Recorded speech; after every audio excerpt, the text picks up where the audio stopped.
Have you ever noticed how LGBT people often sound way too emotionally mature for their age? Like they're out here healing their inner child while you're still trying to fix your Wi-Fi. But here's the plot twist. That wisdom didn't just appear out of nowhere.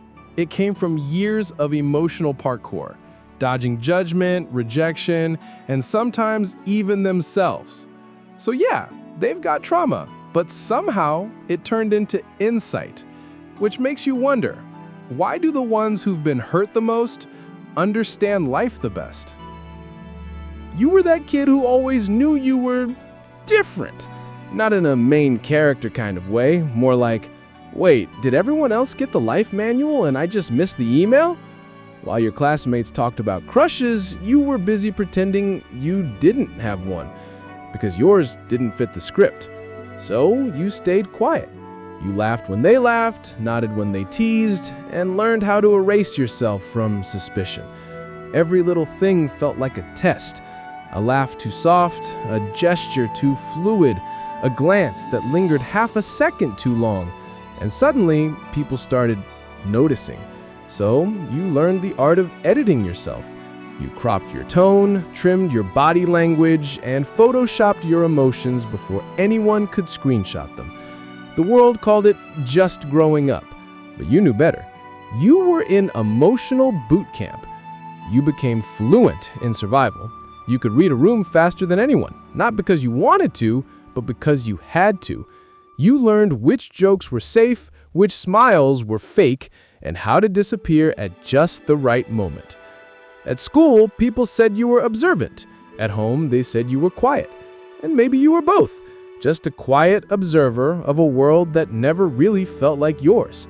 Sometimes you watched people live so freely and thought, wow, must be nice being the default. They didn't have to calculate their every move or wonder if their laugh would betray them. Meanwhile, you were running a full-time operation inside your head with security alarms, damage control, and PR statements ready for every "so, do you like anyone?" conversation. But hey, it worked. You passed. You blended in. People liked you, even admired you. You became the safe one, the funny one, the one who never caused trouble. Until one day, someone said it. You're so mature for your age. And you smiled, politely, even gratefully. But inside, something cracked a little. Because if only they knew why, if only they knew that your maturity wasn't born from peace, it was carved out of fear. That every ounce of self-awareness you had was just the result of constantly monitoring how much of yourself you were allowed to show. And the weirdest part, after all those years of pretending, you almost convinced yourself that this version, the careful, edited one, was who you really were. But somewhere deep down, you knew that wasn't true. You were just waiting for the day you could finally breathe and stop performing for a world that never learned your language. Then one night, out of nowhere, it all catches up to you. The kind of night where your brain decides it's time to replay your entire childhood. Like a sad documentary you didn't consent to narrate. You start seeing all the little moments you brushed off, the way you'd shrink in certain conversations, the way you'd overthink a single word for hours after saying it, the way you learned to monitor yourself before you even knew the word anxiety. And that's when it hits you. You weren't mature. You were just tired. Tired of being scared. Scared of saying the wrong thing, scared of being too obvious, scared of losing love that felt conditional from the start. But somewhere in all that exhaustion, something shifts.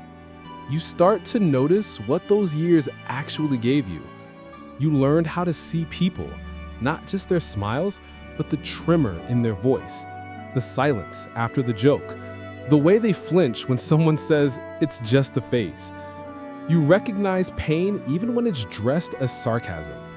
You recognize fear even when it's hiding behind confidence, because you know the language. You spoke it fluently for years. And slowly, you start realizing maybe all that emotional armor you built wasn't just to protect yourself. It also gave you radar, a sixth sense for humanity. It's ironic, really.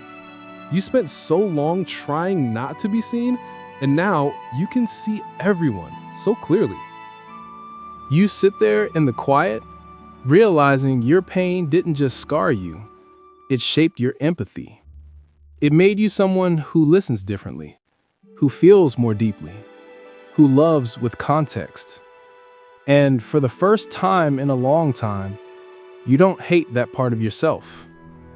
You start to realize maybe that's why LGBT people seem wise.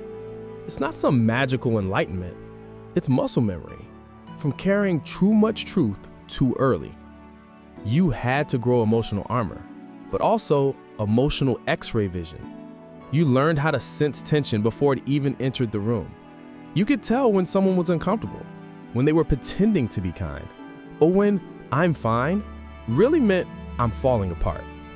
While others learned how to fit in, you learned how to feel through walls. And that kind of awareness, it stays with you. You learned humor wasn't just for fun, it was survival. You turned pain into punchlines because laughing at it was the only way to make it smaller, to make it yours. And somehow, that sarcasm evolved into philosophy. You learned how to turn fear into empathy and shame into understanding. Because when you've been both the secret and the seeker, you can't help but see people differently. You became that friend who listens without interrupting, the one who says, "I get it," and actually does. You're not just emotionally intelligent, you're emotionally bilingual. You speak the language of pain and compassion fluently. And maybe that's the irony.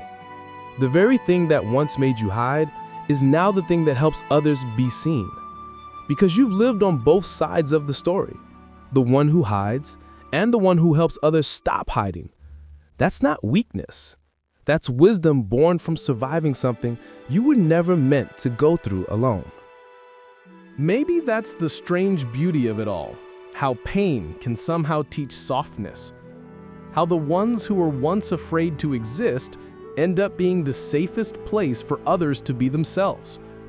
You carry both the wound and the wisdom, a paradox that somehow makes perfect sense, because surviving the world didn't make you hard, it made you kind in ways textbooks could never explain.